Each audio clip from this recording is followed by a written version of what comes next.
नमस्कार। First Haryana news देख रहे सभी दर्शकों का मैं रमेश कुमार एक बार फिर हार्दिक स्वागत अभिनंदन करता हूं। एक बार फिर मौजूद हूं आज आदमपुर हलके के गांव डोभी में, जहां आप देख पा रहे हैं गांव के नवनिर्वाचित और युवा ऊर्जावान सरपंच आजाद सिंह हिंदुस्तानी जी इस वक्त मेरे साथ मौजूद हैं। सबसे पहले तो इनका स्वागत करूंगा। सर नमस्कार। नमस्कार जी।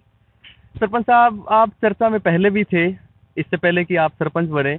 सामाजिक सेवाओं में जितना आपका योगदान है वो सिर्फ आदमपुर ही नहीं बल्कि पूरे हरियाणा में इन बातों को लेकर चर्चा होती है, अक्सर न्यूज़पेपर्स में भी हम पढ़ते हैं। लेकिन जब से गामराम ने आपको जिम्मेवारी दी है, कहीं ना कहीं थोड़े से मैं यूं कहूंगा कि बगावती सुर गांव के अंदर से ही। और जैसा कि थोड़ा सा अगर बात करें रामायण की, तो रावण ने एक बात कही थी राम जी को कि मैं इसलिए हार गया कि मेरा भाई विभीषण मेरे साथ नहीं था और तुम्हारे अपने तुम्हारे साथ थे। तो वही बात मुझे लगता है कहीं ना कहीं आज आपके ऊपर भी लागू होती दिखाई दे रही है। क्या कहना चाहेंगे?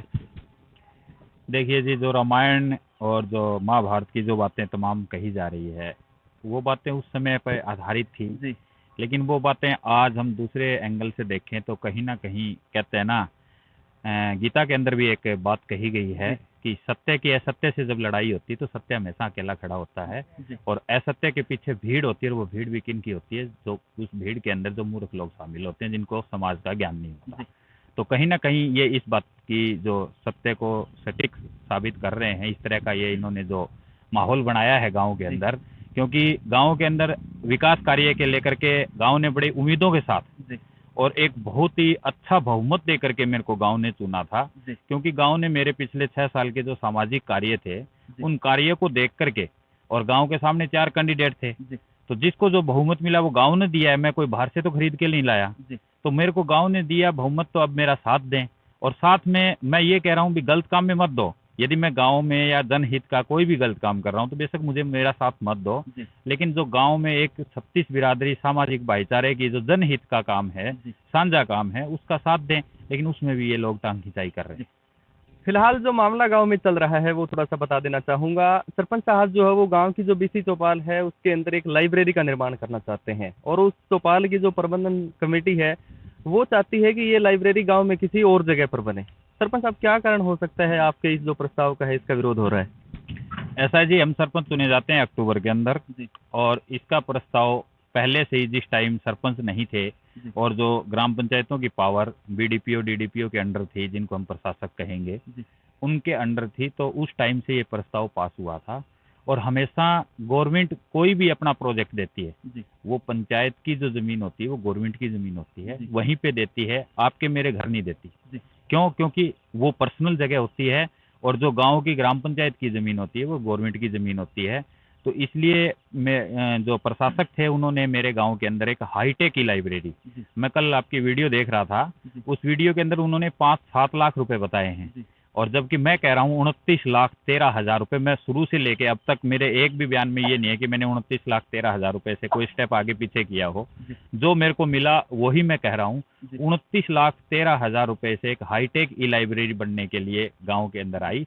तो जब प्रशासक थे उस टाइम पे सरपंच नहीं थे, जी तो प्रशासकों ने अपनी तरफ से प्रस्ताव तो पास कर दिए कि बीसी चौपाल का जो हॉल है, जी क्योंकि 2022 के अंदर बीसी चौपाल का हॉल का मतलब निर्माण हुआ था, ग्राम पंचायत के अंदर 18 लाख रुपए आए थे। जी उस 18 लाख रुपए से ग्राम पंचायत के अंदर, मतलब बीसी चौपाल के अंदर एक हॉल का निर्माण किया गया था। जी उस हॉल को ही डिपार्टमेंट ने चिन्हित किया था कि इसके अंदर लाइब्रेरी बनाएंगे। जी तो जब लाइब्रेरी बनाने को लेकर के बात आई, फिर हमारा चुनाव हो जाता है। चुनाव होने के बाद में डिपार्टमेंट ने हमारे से प्रस्ताव मांगा कि आप ग्राम पंचायतें प्रशासनिक स्वीकृति दें काम करने की। तो मेरी पूरी ग्राम पंचायत में लगभग 19 मेंबर हैं, 19 मेंबर में से 16-17 से मेंबरों ने सहमति जताते हुए वो प्रस्ताव पास करके दिया था। जी तो जब ठेकेदार काम करने के लिए आया, तो इन लोगों ने, बीसी समाज के लोग, जो ये कमेटी के मतलब देनदार मानेंगे या कमेटी के अंदर अपने मतलब पूरे समाज के ठेकेदार बने बैठे हैं, जी इन लोगों ने वहाँ सामान उतरने से मना कर दिया। जी जब इनसे डिस्कस की गई इस बारे में, तो इन्होंने अपने ही मतलब कि, ना ही तो मैं खुद मतलब बैकवर्ड समाज से आता हूँ, जी तो और गांव का मुखिया मुझे गांव ने बनाया है, जी तो इन्होंने मेरे को भी नहीं बुलाया। मैं वीडियो के अंदर सुन रहा था कि इन्होंने ये कह रहे हैं कि हमने बुलाया। जी मेरे को ये फ़ोन करते हैं कि मैंने इनसे मांग की थी हॉल देने के लिए। तो इन्होंने क्या किया कि मतलब एक प्रस्ताव पास किया अपनी कमेटी का और प्रस्ताव पास करके मेरे पास कॉल आता है आत्माराम खटोड़ का, जो इसका प्रधान है। उस प्रधान का फोन आता है कि भाई मैं ये आपने एक हॉल की मांग की थी और जिसको समाज ने नकार दिया है। तो मैंने एक ही बात कही उनको कि समाज को नकारने की बात करते हैं तो मैं भी बीसी समाज के अंदर आता हूँ, मुझे क्यों नहीं बुलाया गया। बोले आप अब आ जाओ। तो अब आने का फायदा क्या है, जब आपने प्रस्ताव ही पास कर दिया और कर दिया, जब आप लोगों ने हमारे समाज की मतलब धज्जियां उड़ा दी, आपने हमारे समाज को पूछा तक नहीं, क्या 10 लोगों से समाज जुड़ जाता है। मेरे गांव के अंदर 40% बैकवर्ड समाज आता है और 10 लोग समाज के ठेकेदार बने बैठे हैं, जिसके पीछे पूरे समाज को नुकसान का और समाज क्या पूरे गांव को मतलब नुकसान झेलना पड़ रहा है। जी। एक बात और पूछना चाहूंगा, जो सामाजिक संस्थाएं हैं जैसे मंदिर की कमेटी है, पार्क की कोई समिति है, इनका एक अपना लेखा जोखा होता है जो रजिस्टर्ड होती है। तो क्या जो बीसी चौपाल की जो कमेटी है वो रजिस्टर्ड है? और इससे पहले जैसे अब आप सरपंच है, इससे पहले की जो पंचायतें रही हैं, जो सरपंच रहे हैं, उनके पास उनका जो रिकॉर्ड है वो कभी मतलब शो हुआ है? ऐसा है जी, हरियाणा पंचायती राज एक्ट अधिनियम 1994 के तहत आप पढ़ोगे तो उसके अंदर साफ साफ सब बातें लिखी गई है। गाँव के अंदर कोई भी मंदिर, कोई भी धर्मशाला, कोई भी चौपाल, कोई किसी प्रकार की जो सार्वजनिक के पीछे जो ग्राम पंचायत की जो भूमि है, उस जो भी एसेट है वो सारी की सारी ग्राम पंचायत की होती है, न कि किसी पर्सनल व्यक्ति की होती है। और कमेटी की बात करेंगे तो कमेटी, ना ही तो कोई कमेटी इनके पास रजिस्टर्ड है, ना ही इन्होंने आज तक का कोई लेखा जोखा जो भी है ब्यौरा वो इन्होंने कहीं दर्शाया है। जब मेरी ग्राम पंचायत की मीटिंग हुई तो उस ग्राम पंचायत की मीटिंग के अंदर एक फैसला लिया गया कि जो गांव के अंदर जो भी ग्राम पंचायत की जमीनें, चाहे जमीन है या कोई भी भूमि पे मतलब भवन बना हुआ है या फिर कोई भी मंदिर मस्जिद है, उन सब को पंचायत के अंडर लेने की बात आई। तो मेरी ग्राम पंचायत में उपस्थित पंचों ने बैकवर्ड धर्मशाला का नाम लेते हुए और शुरू में बैकवर्ड धर्मशाला से शुरुआत करते हुए उन्होंने ये प्रस्ताव पास किया। तो उसमें हमने 24/1 का नोटिस दिया इनको कि आपने ये जो धर्मशाला का जो भी कागजात है, जो भी हिसाब किताब है, वो पंचायत को सौंपना सुनिश्चित करे। 7 दिन का टाइम दिया गया, इन्होंने 7 दिन में भी नहीं दिया। 7 दिन के बाद दूसरा इनको नोटिस दिया गया, दूसरे नोटिस में भी इन्होंने कोई भी जवाब नहीं दिया। तो उसके बाद फिर हमने हमारी कार्रवाई आगे बढ़ाते हुए हमने बीडीपीओ हिसार खंड विकास एवं पंचायत अधिकारी को लिखा और हमने कहा कि हमने 2 नोटिस दिए हैं लेकिन उसके बावजूद भी ये कोई भी जवाब नहीं दे रहे। तो खुद खंड विकास एवं पंचायत अधिकारी इसके प्रधान आत्माराम खटोड़ को मतलब लिखते हैं लेटर कि आप अपना जो भी हिसाब किताब है, जो भी है आपके पास, वो सौंपना सुनिश्चित करें कार्यालय के अंदर। इनको भी 7 दिन का टाइम दिया गया, लेकिन ये एक लेटर में तो लिखते हैं कि ना ही तो हम किसी प्रकार का इस धर्मशाला से किराया लेते हैं, ना ही हमने कोई कमेटी बना रखी है, ना ही हमने इस प्रकार के मतलब कोई भी भवन को किराए पे दे रखा है, ना ही हमारे पास कोई किराया इकट्ठा है। एक लेटर में तो बीडीपीओ को ये जवाब देते हैं। दोबारा जब बीडीपीओ इनको दोबारा लेटर देता है दूसरे नोटिस के माध्यम से, तो दोबारा ये कह देते हैं हम ही प्रधान है, हमने ही चंदा इकट्ठा किया है, हम ही ये है। तो जो हरियाणा पंचायती राज एक्ट अधिनियम की बात करूंगा तो ग्राम पंचायत की भूमि पे कोई भी भवन बना हुआ है और उससे यदि 1 रुपया भी इनकम आती है तो उस 1 रुपये का हिसाब किताब रखना, उसकी संभाल के रखना या उसका रख रखाव रखना, वो सारी जिम्मेवारी मौजूदा संबंधित ग्राम सरपंच की होती है, न कि किसी पर्सनल व्यक्ति या कमेटी की होती है। तो उनका ये भी कहना है, जो कल वहाँ बीसी चौपाल में जो बीसी समाज के जो लोग मौजूद थे, उन्होंने ये बात कही कि ये जो चौपाल है यहाँ पर सामाजिक कार्यक्रम होते हैं। तो हमारा ये कहना है कि भाई ये लाइब्रेरी बाहर गांव में किसी दूसरी जगह पर बना दी जाए ताकि पढ़ने वाले बच्चों को जब भी इस तरह के प्रोग्राम होते हैं तो उसे किसी तरह की मतलब दुविधा ना हो। तो क्या ये लाइब्रेरी गाँव में किसी दूसरी जगह पर नहीं बन सकती? ऐसा है जी, जो लाइब्रेरी के लिए जितना स्क्वायर फीट एरिया प्लस में जितना भवन और जो यथास्थिति या मतलब जिस तरह हम इसको कहेंगे कि जो भवन जिस प्रकार का इन्होंने मांगा है, उसके लिए मेरे गांव में बीसी चौपाल के अंदर जो हॉल बनाया गया है सिर्फ वो ही उसके लायक है। उसके अलावा बातें आई थी जाट धर्मशाला की आई, तो जाट धर्मशाला में जगह तो है लेकिन यदि उसके बाद टॉयलेट बाथरूम, क्योंकि तमाम व्यवस्थाएं करनी पड़ती है लाइब्रेरी के लिए, तो उस व्यवस्था की बात आती है तो उस व्यवस्था के लिए उसके पास जगह नहीं है।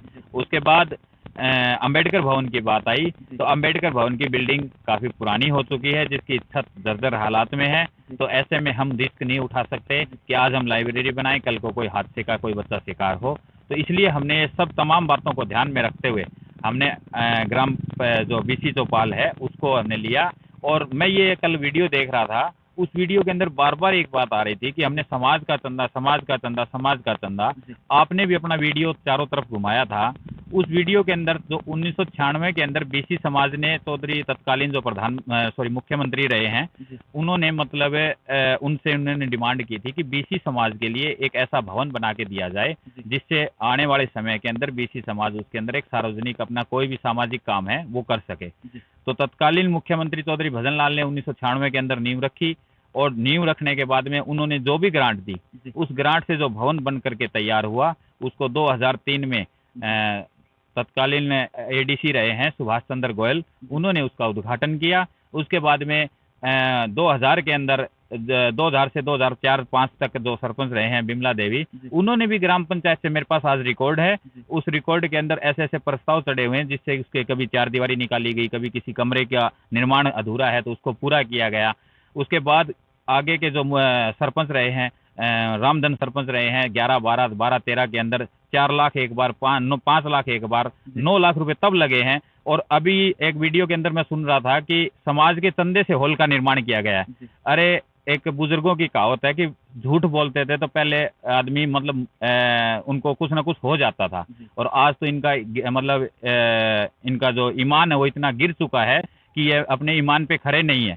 अरे, समाज कहाँ, 2022 का कोई पुराना रिकॉर्ड नहीं है। आप ग्राम पंचायत को देख लीजिए, ग्राम पंचायत का रिकॉर्ड मौजूद है। उसके अंदर 18 लाख रुपए सरकार ने हरियाणा विकास मुख्यमंत्री विकास निधि के कोटे से आए, और उस 18 लाख रुपए से उस हॉल का निर्माण किया गया। और उस निर्माण के एक बात और सुनी थी कि उसका पत्थर सरपंच ने उखाड़ दिया।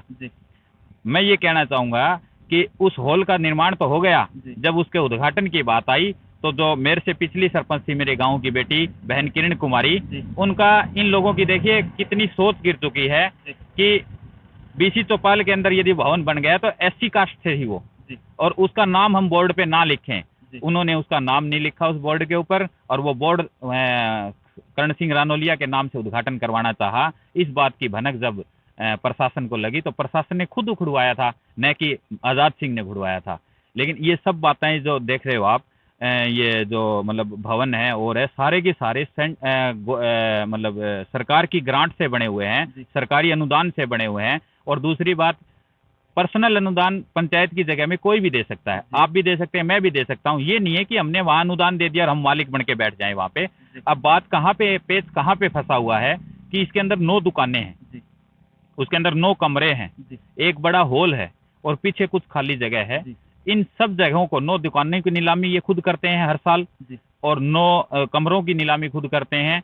और जो स्कूल वगैरह को दे रखा है, लिटिल प्ले स्कूल चल रहा है यहाँ पे, और उसके पीछे जो खाली जगह है उसको पिछले 11 सालों से गांव के एक पर्सनल व्यक्ति को उसके अंदर मतलब अपना सेटरिंग का सामान रखने के लिए किराए पे दिया हुआ है। वो तमाम का तमाम किराया जो कि एक पंचायत का हक बनता है, उस पर पंचायत का हक है वो, और ये पर्सनल व्यक्ति अपने एक झूठी कमेटी बना करके, जिसका ना ही तो कहीं कोई हिसाब किताब है, ना ही किसी प्रकार का कोई इनके पास प्रूफ है, और अपने पर्सनल हाथों में रख रहे हैं।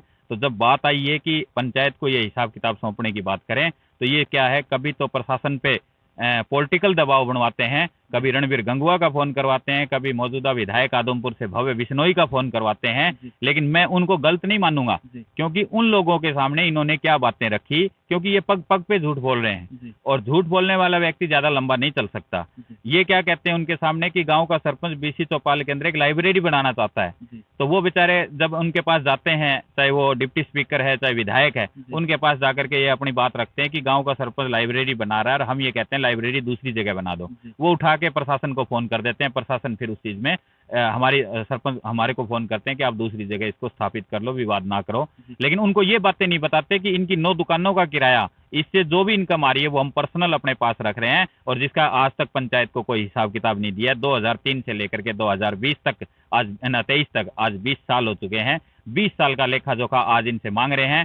तो ये जो नकाब, ये जो मुखौटा पहन के समाज के सामने अपने आप को प्रदर्शित कर रहे थे, उसके पीछे आज इनका जो नकाब, ये अपने आप को नकाबपोश होते दिखाई दे रहे हैं। तो ये गुमराह कर रहे हैं सर प्रशासन को जाकर के। अभी मौजूदा हालात में मेरे एडीसी हिसार के नीरज, उनके तहत ये उनके नेतृत्व में इसकी इंक्वायरी चल रही है, उनके सामने भी जाकर के झूठ बोल दिया कि इसके स्टेटस को है, जबकि जो इन्होंने कागजात लगाए हैं उस कागजात में साफ साफ लिखा गया है कि इस जगह की मालिक जो है विवरण सहित वो ग्राम पंचायत है, और दो तीनों ने 324 एक मुरबा नंबर एक का 324 मुरबे नंबर का किला नंबर 1 जो दिखाया गया है वो जोड़ उपरांत की जगह है, वहाँ बीसी चौपाल का तो कहीं नाम ही नहीं है। तो ये कहीं ना कहीं मतलब प्रशासन को गुमराह करके और टाइम निकालने का काम कर रहे हैं, जबकि कानून अपने तरीके से चल रहा है, और एक दिन पंचायत की इस मामले में जीत होगी, क्योंकि जो पंचायत की चीज़ है वो पंचायत के अधीन होकर के रहेगी, ये हरियाणा पंचायती राज एक्ट 1994 कहता है। जी, बहुत बहुत धन्यवाद आपका। जी, थैंक यू। तो ये भी आपने देखा गांव डोभी के जो वर्तमान के जो सरपंच हैं आज़ाद सिंह हिंदुस्तानी जी, इन्होंने बताया है कि पंचायत बीसी चौपाल में जो लाइब्रेरी बनाना चाहती है वो कोई ज़बरदस्ती नहीं कर रही, लेकिन ये है कि जो उसके पीछे जो खाली जगह पड़ी है उसका सही इस्तेमाल हो जाए। और सिर्फ ना, इनका ये भी कहना है कि इससे कोई पर्सनल फ़ायदा तो होने वाला नहीं है, गांव राम का काम है। यदि वहाँ लाइब्रेरी बनती भी है तो पूरे गांव के बच्चे जो है वो वहाँ पर आकर के पढ़ेंगे, और कहीं ना कहीं इससे भी जो है वो आने वाले समय में गांव के विकास को जो है वो मजबूती मिलेगी। इस पूरे मामले पर कल की जो वीडियो थी उसमें मैंने जो बीसी समाज के जो लोग हैं उनका पक्ष मैंने दिखाया था, और आज सरपंच साहब ने अपनी बात रखी है। पूरे मामले पर आपकी क्या प्रतिक्रिया है, कमेंट सेक्शन में जरूर लिखिएगा। वीडियो को ज़्यादा से ज़्यादा शेयर करें। देखते रहिए फर्स्ट हरियाणा न्यूज़। गांव डोभी, जिला हिसार से मैं रमेश कुमार।